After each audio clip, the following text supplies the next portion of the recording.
अब बच्चों हम दूसरा पद पढ़ेंगे, चांदनी रात का प्रथम प्रहर वाला। इस पद्यांश में चांदनी रात में किए गए प्रथम प्रहर में किए गए नौका विहार का मनोरम चित्रण किया गया है। कवि पंत जो है कहते हैं कि चांदनी रात का प्रथम प्रहर माने चांदनी रात था का प्रथम प्रहर था और हम चले नाव लेकर सत्वर। सत्वर माने निरंतर, सत्वर माने शीघ्र या तेजी से। कभी कहते हैं कि चांदनी रात के प्रथम पहर में नौका विहार करने के लिए हम लोग छोटी सी नाव लेकर तेजी से गंगा की तरफ गंगा में आगे की ओर बढ़ गए। हम चले नाव लेकर सत्वर तेजी से। सिकता की सस्मित स्थिति पर मोती की ज्योत्सना रही विचर। करे कि जब हम लोग गंगा में आगे बढ़े तो गंगा के तट के सौंदर्य का वर्णन करते हैं और कहते हैं कि गंगा का जो तट था, किनारा था, बहुत ही सुंदर लग रहा था और उस सुंदर किनारे पर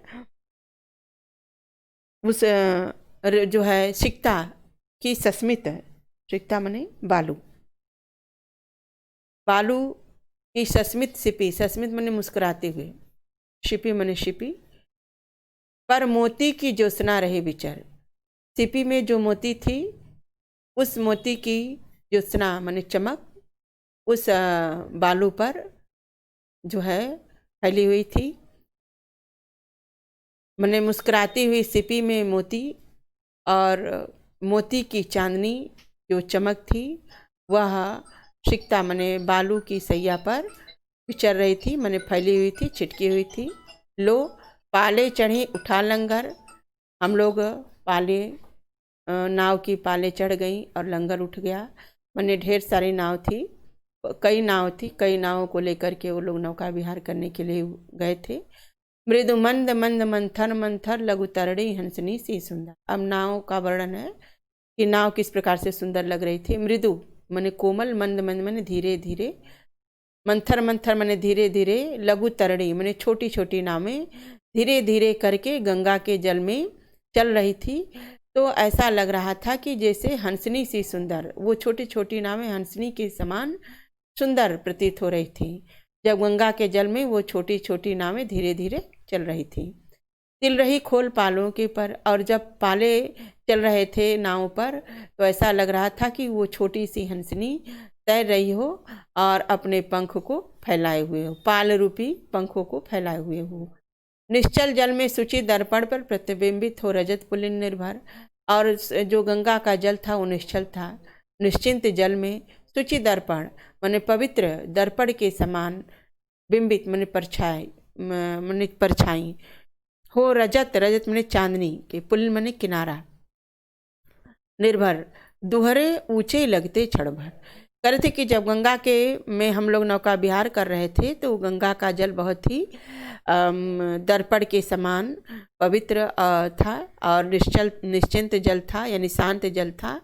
और उस शांत जल में जो है दोनों किनारे गंगा के माने चांदनी के समान दोनों किनारे प्रतिबिंबित हो रहे थे और ऐसा लग रहा था कि वो दोनों किनारे दुहरे ऊंचे लगते क्षण भर। गंगा किनारे दोनों जो किनारा था वो दो गुने ऊंचाई पर लग रहे थे, यानी कि गंगा के किनारे जो तट था वो तट की जो छाया है 2 गुना लग रही थी। माने एक उसकी परछाई तो जल में दिख रही थी और एक तो ऊपर थी, इसलिए वो किनारा जो है 2 गुना प्रतीत हो रहा था। फिर करे काला काकर का राजभवन सोया जल में निश्चिंत।